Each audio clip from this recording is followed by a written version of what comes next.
Hello and welcome. Thank you for coming today to this Atticus webinar, Lessons Learned by the Practice Growth Masters. My name is Mike Wells. I'm a resource advisor with Atticus, and I'll be running today's session as the organizer. If you're not familiar with Atticus, Atticus was founded in 1989 to provide in-depth and ongoing support for lawyers and law firms that effectively help you increase your gross revenues and your personal income, reduce the stress and the number of hours you spend in your office, develop a greater sense of career satisfaction, and most importantly, allow more time for your family and personal interests.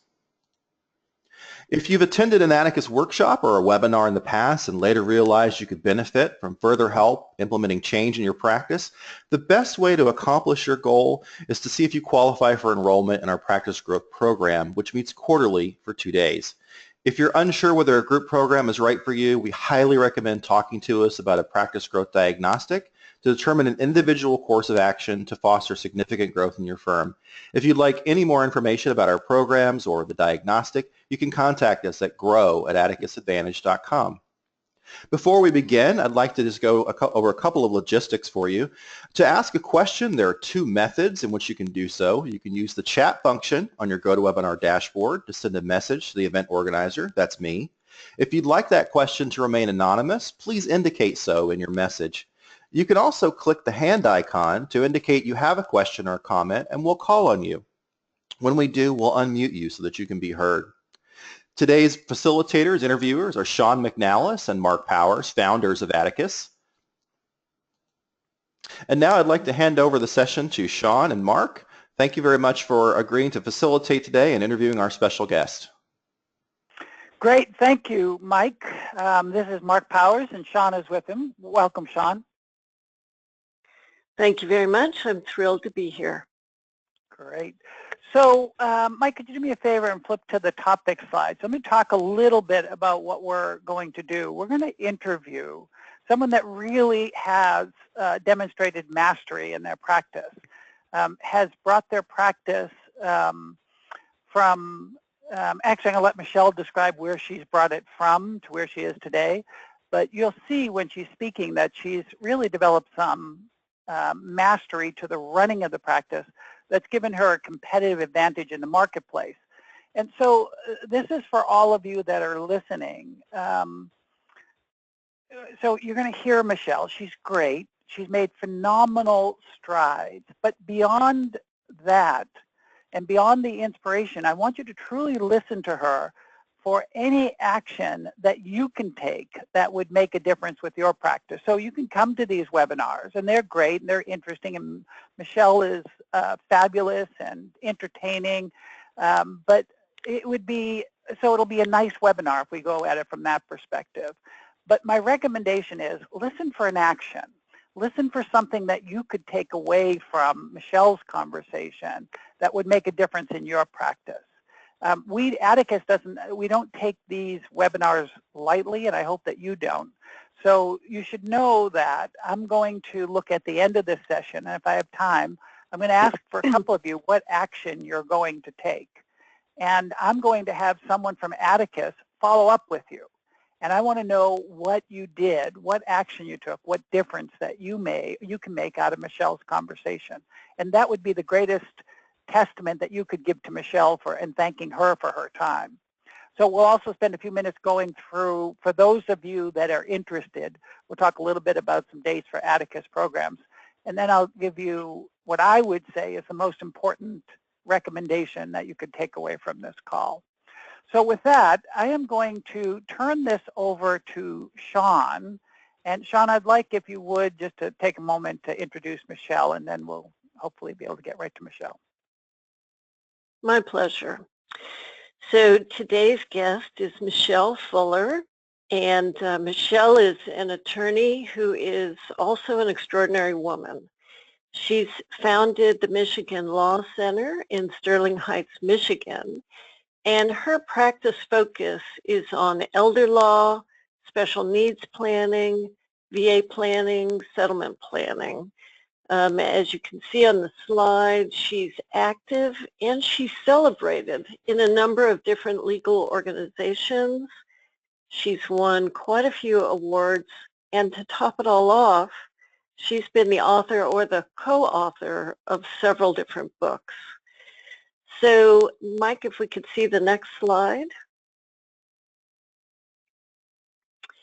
If you want to learn more about Michele, and I would really encourage you to, she has given us the link to her website for the Michigan Law Center. So if you want to learn more about her, please feel free to Google her and learn a little bit more about her, her firm, and everything that they do. In the meantime, I want to point out, as we interview Michele, and Mike is going to be showing a couple of photographs from her life, that Michele is someone who finds herself at a really rare intersection. She's got a growing law firm, rapidly growing law firm. She's doing work that she loves. She's doing it with clients that she loves. And she's the author, as I mentioned before, of several books, all while being the mother of 4 kids. So I've worked with hundreds of attorneys, and she is the rare bird here. I see every day how they struggle to balance everything in their lives in the way that Michele is doing so gracefully now and not become burned out. So thank you, Michele, for coming on the line with us today and really sharing with us how you've gotten to where you've gotten. And take us back, if you will, to the days before Atticus and tell us about your frame of mind, especially with regard to making it all work, balancing your work life and your personal life. How did that happen? Well, thank you all, and that was, I think, one of the best introductions I've ever had. So thank you so much for that, and I'm very excited to be here. I will tell you that before Atticus and before coaching, I knew I was to a tipping point where I knew something had to change because I was very unhappy. I would go to work every day, and I was constantly in a reactive mode, and so I was controlled by my calendar. There was no planning. It was simply reacting. And I got to whatever fire was burning the hottest that day. And it was a very stressful environment. So I felt completely out of control.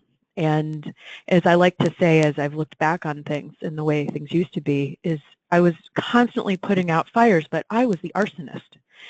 And so what do I mean by that? It was emergencies I wasn't solving problems for my clients. I was so busy and my staff was so busy solving problems that were completely preventable through proper systems, calendaring, getting the right people in place to help me. I didn't have any of those basics in place, and so it was a constant source of stress. It was different stress from being at home, so that was nice, but I loved what I love what I do. I just hated the way I was doing it. So that's where I was at. So every day it was like, okay, hold your breath, deep breath, what's in store for me today? And so that's where I was. Not a good place to be. Yeah, not a good place to be. And I've got to believe that there are a lot of people on the phone right now listening to you and feeling like they can really relate, that they may be experiencing that, they are fighting fires of their own. What was the tipping point that had you decide you've got to make smarter decisions with regard to your time? And you had also mentioned systems. How did that? How did you come to that idea? Well, I came to the idea because it was an offering, right, at first. So first it was the offer of coaching through smart marketing. And oddly enough, I just revisited some of the people that started with me in those very programs. And so I knew something had to change, and it was that offer. And it had been offered, I think, for about 6 to 9 months before I actually pulled the trigger and went to my first coaching group session. And it's a little bit like group therapy, frankly, because there's people all around you that are facing, you're all in the same, roughly the same place in trenches, and you're all going about it, but you're all experiencing the same level of dissatisfaction and need for change, and you're not quite sure how to go about it. And you can read the books, you can do that stuff, but just being in that very supportive environment was game changing. Most of our clients find it very validating. Yeah, most of our clients feel it very validating when they first get into a group and they hear that they're kind of not alone in any of these things, and that, you know, they find solace in the fact that they can find solutions together. Right. So what were some of the first changes you made? Yeah, what were some of the first changes that you made to get everything under control? I think the first change I made was some suggestions as to processes. And so one of the first things was a suggestion to join Elder Council, right? And so everything was prior to that, because I'm primarily, at my core, I'm a probate lawyer, probate and estate planning attorney. I just have a hyper focus. And so I had no good processes for the creation of those documents. And so that immediately cut down on mistakes, because otherwise I was just taking an old document, which most of us do, and reformatting it and customizing it for that client, but then all the his's and hers, all those little nitpicky details that mean quality to a client were missing, and they were so much easier. So that was one of the first changes, and it made things immediately more profitable and freed up capacity. And then it had to do with intake and getting the right people. So I let some people go, and one of the regrets that I have is not firing faster. I've never regretted, you know, the people that I keep. You only regret not letting someone go who's not working sooner. So that's true. That was one of the biggest lessons is if someone, so you're going to coaching and you're getting all these great ideas and that you want to implement, and why aren't you having success? It's because you have to enroll your team. To the extent that you have staff, you have to have people that are on your side. And if you don't feel like they're on your side, they can go be miserable somewhere else because they're not helping. Sean, Michelle, I just want to jump in for a second. So if I was to listen to this call, one of the lessons I'd take away that Michelle is saying, and I would write it down, that one of the things that's going to make the biggest difference, or made the biggest difference for her, was letting go of the people that didn't belong on the team and finding the right people to get them on the team, which means some of us are going to have to think, everyone listening to this probably has someone on the team that they know that they've been holding on to a little too long and they need to take action on. So that's a great lesson to capture and write down. Sorry, I wanted to because they're not at all. They may be very nice people, or you like them as a human being, but one of the lessons that I've learned is not to adopt your employees. And how are you leading? You are their leader. And, you know, that's one of the mistakes that, looking back, I wasn't leading. I was a friend. And that makes it very hard to then hold people accountable. And so then that got in the way. You were probably not only, go ahead, you were probably not only acting as a friend, but doing as much, you were probably the biggest producer in the firm at that point, I'm guessing. Absolutely, absolutely. Yeah. There was also a critical shift when one of the things that kind of helped cement my place in the legal community was the creation of a nonprofit organization that administers a pooled special needs trust. And that is really how I built, one of the great ways that I built my firm. I saw a need and created it. It was a lot of work. It was my baby. And single-handedly, that's before tort reform really kicked in. So I had millions and millions of dollars under management, many, many clients, like 200 sub-accounts, a lot of little sub-accounts. And like I said, it served its purpose, but there came a critical junction where I knew I had to think of my business, my firm, as a business.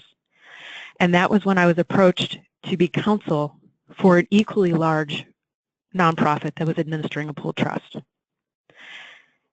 So I was making okay money, but I didn't have great staff. It takes a tremendous amount of infrastructure to run this well, and I didn't have it. And it was okay, and it had served its purpose, but then I knew that the shift was I had to be able to give up the ego of that, of that thing that I had created, and think about it in a business sense where, oh, okay, that's my old idea that I can basically sell to a client and make them stronger in the long run. So it was what's best for the beneficiaries, what's best for the law firm, the staff, and it was amazing because it immediately, I was my first retained client on a monthly retainer. So cash flow was immediately less stressful. It was predictable. And I got rid of about 175 difficult, not all of them were difficult, but special needs administration is not easy. You get people that they're all on disability and they all have a variety of ability to manage their lives. And it's the 10% squeaky wheels that drain the life of your staff unless they're extremely well trained. So passing that along and basically selling my old idea was better for the client, better for my law firm, and certainly better for my staff, and it was better for the beneficiaries. And there's a variety of things. So that was another very large shift in my thinking, that I didn't view them as a competitor. I'm hearing shifts. Yes, I'm hearing shifts on three fronts. I'm hearing you decided to systemize. You started to see the value of that as far as preventing problems from cropping up. So the systemization prevented fires. So you didn't have to run around and put out so many fires. I'm hearing that you improved the team that you worked with. You kind of also changed, it's not classic client intake, but you changed how you were working with clients. And all three of these shifts were pretty big. Now, at the same time, you're trying to be a mother and have a life. With this rapidly growing practice, what kind of boundaries did you try to put in for yourself that would make that balance possible? I loved your summary of what you're hearing. And all of this didn't happen quickly. It happened, I've been coaching for going on my 7th year. So I like how you're taking me through the progression because it was a decision. You don't know that they're momentous decisions when you're making them, right? They just, you look back and you go, oh yeah, that was a good decision. But as far as the things that I've started with and where I'm at, it takes time. So going through this process is I would say one of the biggest things that I've learned is follow-up. And the more success that you have when you look back, you think, and I think that that's what's really important. So before I do my coaching, there's a clarity exercise, and it's really easy to get kind of down in the dumps about things that are going wrong or focus on things that are going wrong. And that's one of the things that I really love about the homework that we're assigned through either coaching or through the group process, is that you can get kind of beat up and focus on what goes wrong, but the clarity exercise helps you focus on what you've done right, what you've done well, and it's rejuvenating. It's really exciting. And as far as so going back just a little bit to answer your question about what boundaries I put in place, my law practice and my law career has been a little weird. I started off working for one of my favorite professors who was one of the reasons that I came into this whole field. Her name is Patricia Patterson. And she went off on her own, and I learned so much from her about both what to do and what not to do in running a law practice. And so I was working for her as an attorney, and not very long after that, I was expecting my first child. That was, and he was born in March of '99. Well, my daughter Emma, I was pregnant right after delivery. I'm a smart girl.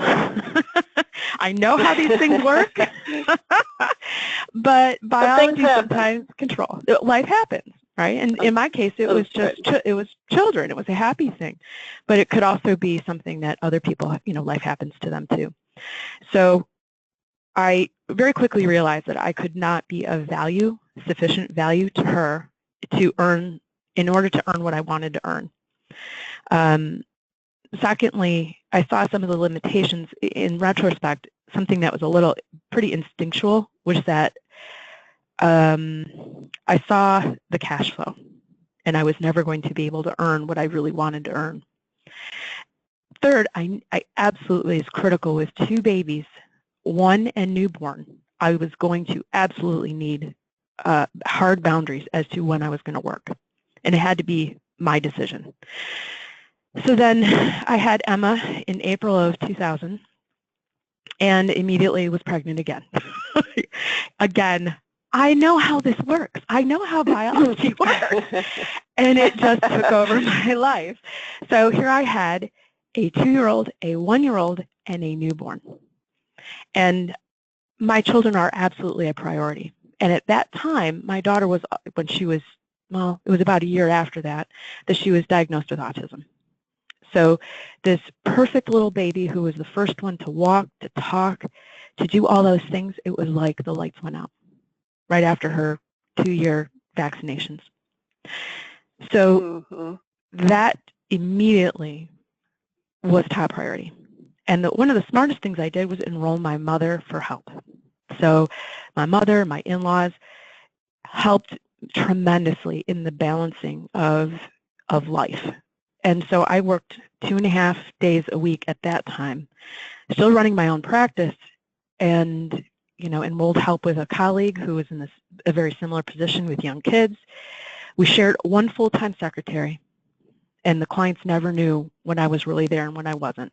I had no website, I had no branding, I had business cards, and that was it. And I had a vision. So a couple years later, Emma's a little bit more under control, her situation. We've got regular therapy, things going on there, and the practice is growing. And so I had my last child in 2004. That first year is a blur. My youngest daughter always asked me, Mom, where's all the videos of when we were little? I'm like, you're lucky you got fed. So, I had a nanny that came to the house on days that I worked.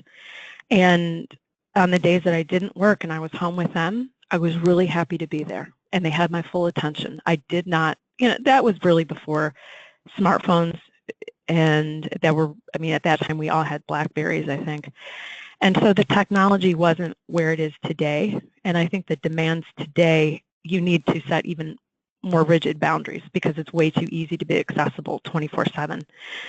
So at that time, that's what I just had to do it.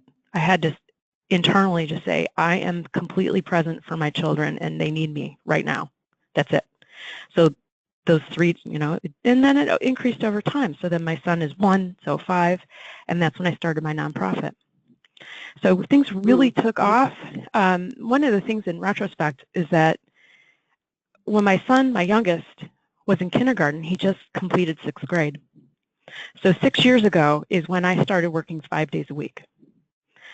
And I thought, oh, woohoo, now I've got a little freedom. I would put them on the bus, and I was home when they got home. When the first, I left with the last one on the bus and was home when the first one got home. And those hours in between, but I had consistency of 5 days a week, and I thought, oh, this is great. My income is going to explode. And more hours, oddly enough, didn't equal an increase in revenue at all. No, it doesn't, does it? What did equal an increase in revenue? Because knowing your story, I know you had to make some really smart decisions around that about growing your team. So talk about that a little bit. It was truly my one great hire. My first great hire was an intern, a paralegal intern. It was recommended to me by a colleague who said, she's a rock star. I can't use her, but, because of whatever conflicts, but you know, if you can use her, great. And she was fabulous. Her name was Erin. And she set the tone as to what could really be possible. And that was the best hire. She wanted more than I felt I could pay her. She left for a couple of months, went back to her old position, and called me and said, I'm really unhappy. And I remember the conversation. I was up north at the cottage with my kids and took her phone call and said, okay, she's worth it. I'm not going to let money stand in the way, because I knew she was the key. And she really was. She So was that's the key a to leap growth. of faith. It was. Yeah. But you know, and how did you learn to fire. How did you learn to trust her? Because you'd been doing it all up to that point. I had, because everything she touched got better. Clients were happier. What I delegated got done. She was really smart. And she was the first person that I could delegate writing to. She could write. And most of what I do is writing, but she could connect beautifully with the clients. But it was really that key writing piece where she could draft petitions, you know, letters, trusts, and it's fairly routine, but what I do is, I've been told, is fairly complicated for this area of practice, and she got it. So I could delegate, and suddenly I was editing, I wasn't drafting. That's huge. You know, if you're only spending 20% of your time as opposed to 100% of your time on a particular client, that's huge. Talk a little bit about how you then started building your team and fostering this culture of growth and a lot of collaboration for your firm. Well, it's funny because you think that somebody who's the linchpin, like Erin, in your organization, so if they leave, they're taking this whole historical knowledge and everything with them, and that you'd be sunk without them. But actually her leaving, so after she had her kids, her mindset changed, and not for the better. So she left to go to a different organization that worked for both of us, and I thought it would be devastating, but what it did was opened up an opportunity for me to upgrade in every position, and that was the key. So identifying, and I didn't wait for somebody to come to me. I heard somebody was not quite happy where she was, and I pulled her away from that firm. And that was a great hire. The other one, the best hires I've had have been by the recommendation of colleagues, by far. Or mining people that I already know, that I know are great in their position. So my payroll is heavier than it has ever been, but I'm also doing the least amount of client work I've ever done because I'm able to delegate. So that happened 2 years ago. I got my first real associate and invested in her success. And so that, over time, trusting her and giving them a little bit more authority over time, hiring a team that is highly, see, there's me and my daughter, Maddie. She's number 3. She's cute. Thanks. She is adorable. She's going to be a junior in high school. That's great. So that was really the key, is hiring the right people. And some of the other keys is knowing how to deal with people that are different from you. We do a lot of work in coaching on disc profiles, and it works in not just your relationships with your staff or your team, but also your clients. And so that training and learning over time has been invaluable, where I'm now I'm not the problem solver, right? If there's some interpersonal issues, they have now the tools to be able to solve them themselves. And we have all identified that there's one team member that is really not pulling our weight. So we were like, okay, so what do we do? Well, this is what we expect. This is what we need. This is the kind of person we need in that position. And we're going to wait for the right person to come along. It's okay the way it is, but it could be a lot better. And that has really been a great shift. So it took a long time to find and recognize that I could do that and give myself permission to make an offer to somebody who's already employed. Does that make sense? Yeah, Michele, you talked about, you guys have talked about the hiring and the importance of getting the right people on board. And one of the questions that you and Sean were talking about were boundaries. And I'm kind of curious of, because people on this call may not truly understand the distinction. They know what boundaries are, but the distinctions of what they are and what kind of boundaries you put on your practice, and then how it impacted your practice and how you use them and how they influence your personal life. Does that question make sense? Yeah. So when the kids were little, the boundaries were hard. That on Tuesdays and Friday afternoons, I was incommunicado. And that progressed to where I was there every day, and then I became the crutch. I became the person who had all the answers. And then over time, yeah, that's a problem, yeah, at the firm. So I recognized in myself, and as technology increased, the demands, I was trying to meet the demands of clients and kind of overlooking the needs of the kids and the family. But, you know, if a 10-year-old they don't care who you're on the phone with. They really don't. They know what they want, and they want your attention. And they deserve that. So some of the boundaries that I have to put in place is that when I'm home, I talk to them about if I have a big project that's going on or something that's going on, they get my attention. And I give my staff that same courtesy, where if they're coming in to talk to me, especially if they have time blocked off, which I love doing that, where they have predictable time, I give them my complete attention. So that has been helpful. If we're out at dinner, we are not on phones. If I'm home, I tell them I need to answer some of the emails. I'm going to be on a half an hour. And so they have some expectations. They understand a little bit better, especially as they're getting older. But just because they're older doesn't mean they don't need your help. Oh, this was our honeymoon in Paris. Total dream come true. So that's where I mean hard boundaries. Same thing with weekends. There are some times where I do love to come in on a quiet Saturday because I'm getting a lot of detail admin work done, or I need some really quiet time away to do some writing or complete a project. And I'm married to a complete workaholic who is not very coachable. I adore him, but he's not very coachable. And so even with him, I have to put in boundaries of when I'm willing to work and when I'm not. And I decide how that goes. So I knew that there was a big shift. So you've got my honeymoon up there in Paris. And we went for a three-week period of time. And when we came back, and I was completely unplugged during that time, except to communicate, like FaceTime with the kids once in a while on my honeymoon, and that was fine. I got no 911 calls, and I came back to money. No fires and no money. And money. So you were able to take 3 weeks away, not contact the office not contacting you, set up boundaries and things so you guys could enjoy a 3-week honeymoon. And when you came back, the law firm was still working. Yeah, working well.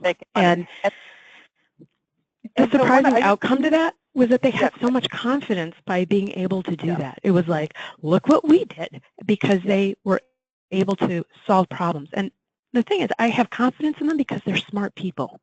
Yeah. I know they can do it. And they did. Yeah, and so the thing I'd love people to hear in the background, that one of the things Michele is doing here is she is actively breaking the hero syndrome. So in a lot of practices that you heard Michele say, listen, everybody came to me. I was the answer person. I was there evenings. I was there weekends.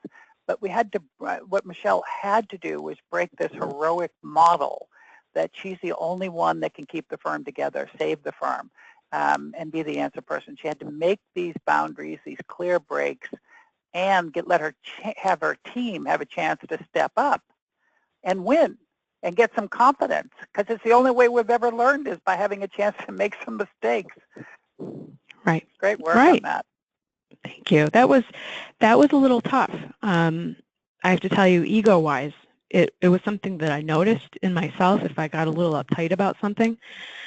But my firm, I know that it's working not just for me personally, because stress is less. I'm able to actually implement and plan. I have more space to do that.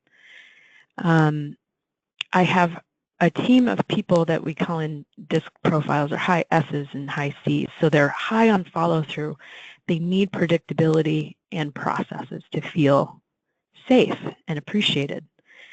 So if your scheduled time with them is not honored, I have learned the hard way that they feel unappreciated and unimportant.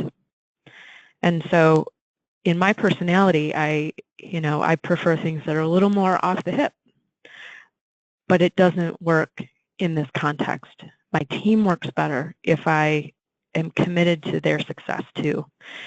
And that means giving them, the respect of honoring time that's put on the calendar and giving them my attention. And I have to say, that's a mistake that I made for a long time, that I didn't honor that.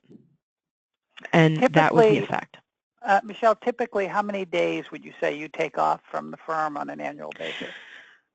Oh, well, every holiday, 2 weeks, well, about 2 weeks over Christmas, between Christmas and New Year's.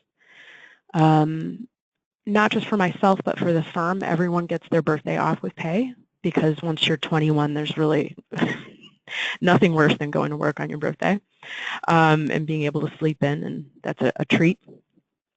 So I extend that to myself as well. And I do, one of the other challenges in the past year, you've seen pictures of my wonderful husband. His practice is in California. Mine is in Michigan. And so one of the questions that I get asked a lot is, how on earth do you make that work? Because I'm actually physically in my office probably 2 weeks a month, sometimes 3, but mostly 2, between outside travel and traveling to San Francisco. And I have to say, it's the best of both worlds, because I get a very concentrated amount of time. My team loves it because I'm extremely accessible for a period of time. And then I go play. So to quantify the number of days that I have off, completely unplugged, and I would say I easily meet that 175-day goal. Yeah, so I want that to sink in for people. And it sounds, just to listen to what Michele just said, she was giving you a background of how she does it: vacations, holidays, time in San Francisco or California, regular vacations, those sort of things. But Michele is, this could be mind-boggling if you're listening to it. Michele is taking 175 days off a year and still running a practice that does brilliant work for her clients, and allowing Michele? her team to step up. Mm-hmm. I'm sorry, go ahead, John. I would just say, I can only imagine that there are many people on this call that are thinking that this is incredible, that you must be a very unusual person to be able to pull this off. And you are extraordinary, so I don't want to take that away from you. But what do you want to say to a lawyer who's sitting there thinking, well, yeah, that's fine for her, but I could never make choices like that? What would you say to them if they're feeling stuck or really frustrated in their practice? What would you tell them? I would say that I have been there. I am them. I am no more extraordinary. One thing I am really extraordinary at is procrastination. But I have found that that doesn't work for me. It doesn't work in my life. And I think one of the big breakthroughs is giving yourself permission to live without having to seeking your own happiness, being free to do that. So that extends in firing, right? Making a clearing, making decisions that seem really hard at the time, and then you look back and you say, oh, why didn't I do that sooner? And that it's not just in your work life. And that's what I love about the Atticus program, is that it's not just focused on the bottom line. I have seen people, and many of us even can see this clearly in celebrities. If I get to this amount, or if I have this type of house, or if I have this, then I'll be happy. But happiness for even those people don't come. It's what is going to make you happy? What is it that you want? And being clear on what you want. And then going after it unapologetically. And I did have one of those moments. It was earlier on in coaching. I think it was in 2012, October of 2012. And we had to fill out a form called My Great Life. And it was a 90-day goal, 1 year, where do you see yourself, 5 years, 10 years, and lifetime. And I had the hardest time filling it out because I was in a relationship that wasn't working. I was in a firm that wasn't working for me, wasn't satisfying. There was nothing in my life that I felt like was going well. I was taking care of my kids. I was running around ragged, overweight. I felt miserable and frankly kind of burned out. But I knew something had to change. And when I couldn't fill out that form, that is when I stopped asking for permission to be happy. And my life is completely different now than it was those 5 short years ago. It's completely different. I'm married to somebody else. I'm in a different office. I just bought a commercial building, which will be finished by the October this year, where I can move again. Kids are growing up. Everybody's much happier. Even my ex-husband is much happier. And my life has completely changed, and I've quadrupled my income, which has allowed incredible freedom to explore things like Paris and take 3 weeks off. Great team. So it's not all roses. You know, every day isn't a huge pleasure, but it is tremendously satisfying, especially at the end of a 90-day cycle where I can look back and go, oh, I guess I did do a lot this quarter. Awesome. Holy cow. And I know, go ahead, I'm sorry. No, go right ahead. Well, I know, and you get an enormous amount done because I've seen you in those 90 days. And so, Michele and Sean, if you're okay, I'd like to leave enough time for questions as well, and I just want to hit a couple of points. Mike, could you stay with the other slide for a second? So I just want to hit a couple of points for people listening on this call. Again, it sounds hard to believe that something as simple as a webinar could change your life, but truly, if you're listening to Michele, she's saying things that could change your life. And so I'm going to recommend, before I go further, make sure you have a piece of paper out and a pen. And just some of the things that I heard Michele saying are critical. So one of the things I heard her say is, I've got to put my life first, and I have to build a practice that serves my life. And Michele actively went to work on that. Michele actively went to work on killing off the hero, that herself as a hero. I heard Michele say that she made a shift in her thinking and in her mindset. And she shifted from seeing herself just as a great lawyer, which she is, to a business person that's building a great law firm. And that's a dramatic shift in thinking and the things that Michele went to work on. And Michele went to work on firing quicker, building the right team around her, putting boundaries in place, working on her workflow product or workflow process. So there's a lot of things that you said, and top of the things that you may have written down. My request is that you look to see what you can take an action on out of that conversation with Michele, and it could change everything about what you're dealing with in your practice right now. Mike, can you shift to the next slide? I'll give people a quick run through on this. I know that some of you are here because you've known Atticus and you're thinking about a program or you've been talking about it. I'm not going to spend a lot of time on programs, but if you would, Mike, put up the 2 dates, and I would recommend people write these down.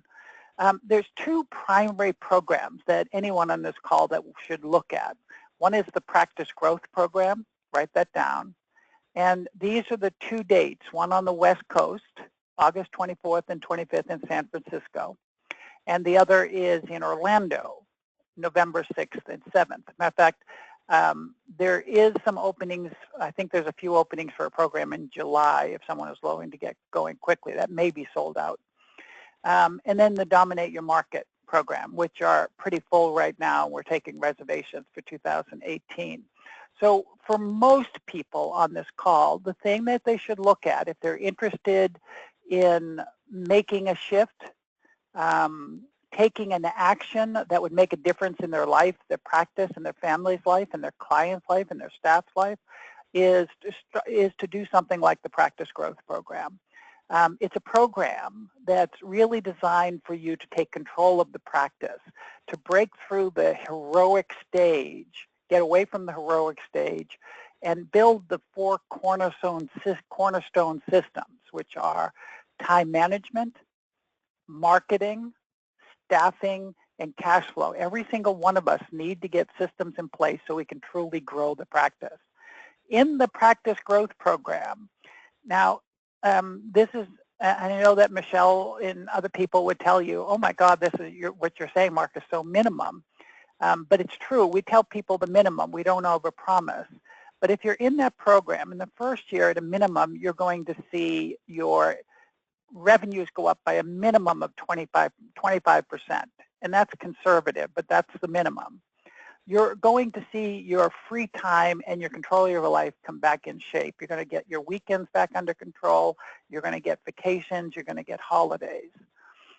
You're going to see the stress go down dramatically, and you're going to make a shift in your employee mix. Those sort of things are going to happen, and you're going to see more freedom, and you're going to see revenue go up, and those are the things you're going to do. If you're interested in qualifying for that program, because those will fill up August and November, email grow@Atticus Advantage. I'd write this down because I'm going to reference it again, grow@atticusadvantage.com. Mike, can you go to the next slide for me? So if I was to make a recommendation for anyone that was looking at either the Practice Growth Program or anything, if you can get in there, great. But the first thing that I would do is something called a Practice Growth Diagnostic. I know Michele's done, and everybody that's come into Atticus had to do one.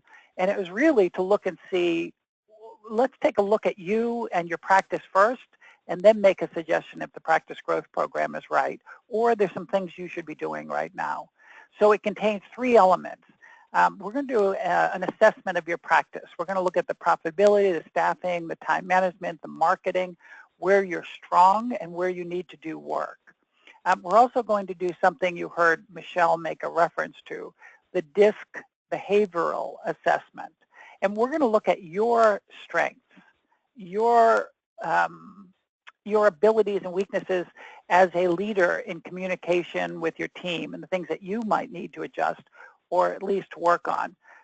We highly recommend this. It's incredibly insightful when you see your DISC for the first time. And so that whole process is done over, so we collect that information, then we do an hour-long, very straight, candid consultation with you. And out of that, we'll make some recommendations. If we think you're qualified and you could get into the Practice Growth Program, we'll let you know. But at the very least, everyone should do that. And Mike, I think the cost of those are there as well. It's $295, which is incredibly worth it. If you did one and said, Mark, oh my God, that was not worth it, which never happens, but if it did, we'd refund that at no price. So it's not a lot of money. It's a simple investment. And if you wanted to make a step and not procrastinate, I would be doing this. And if I wanted to sign up, I'd go to the website, atticusadvantage.com. Write that down, ATTICUS advantage.com. And just click on Get Started, and that's going to get you set up for a diagnostic. It should have all the dates for the various workshops and programs as well.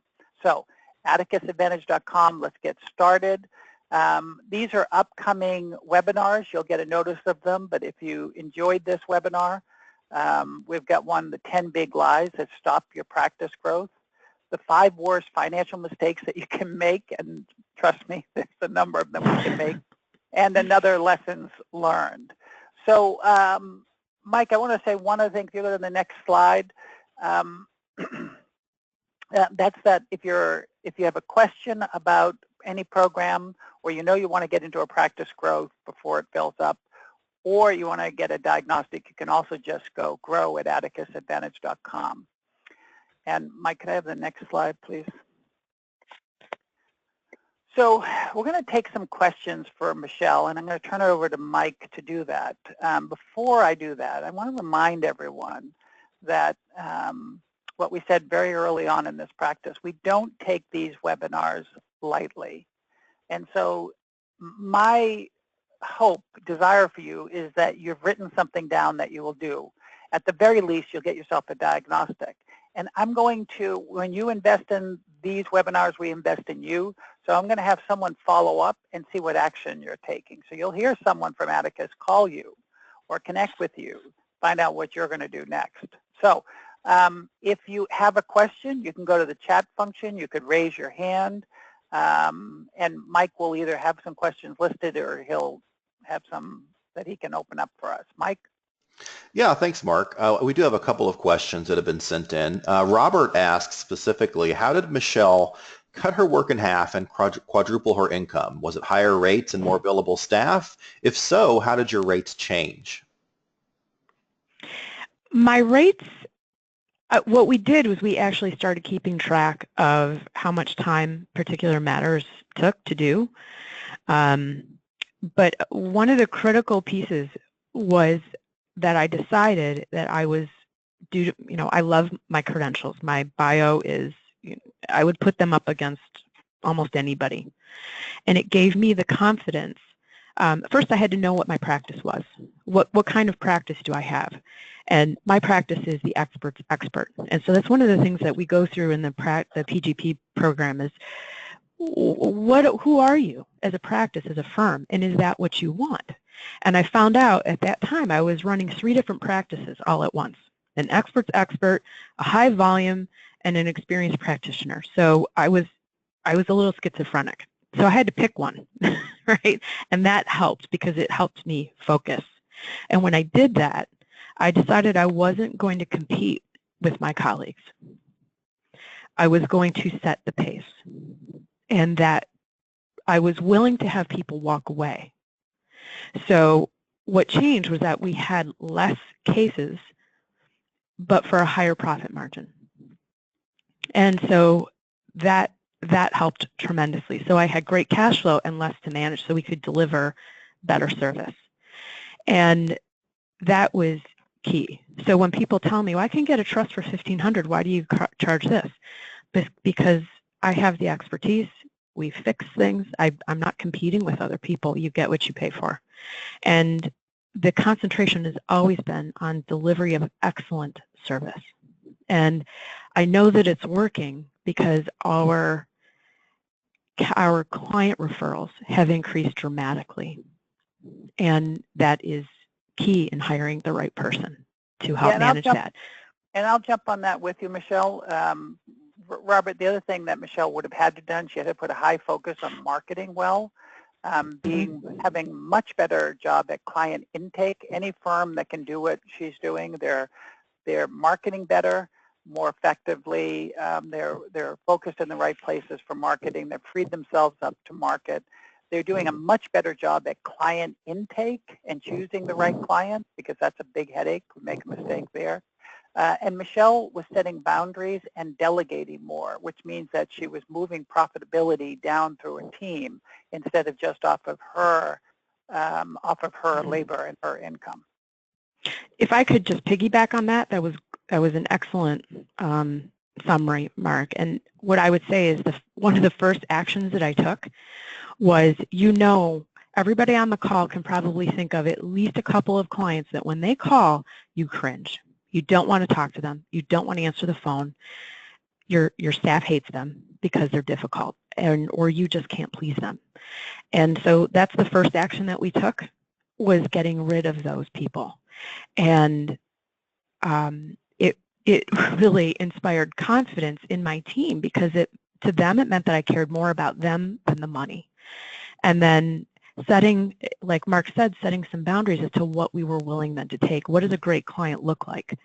And we've been so lucky. We've had this wonderful run of exceptionally terrific clients.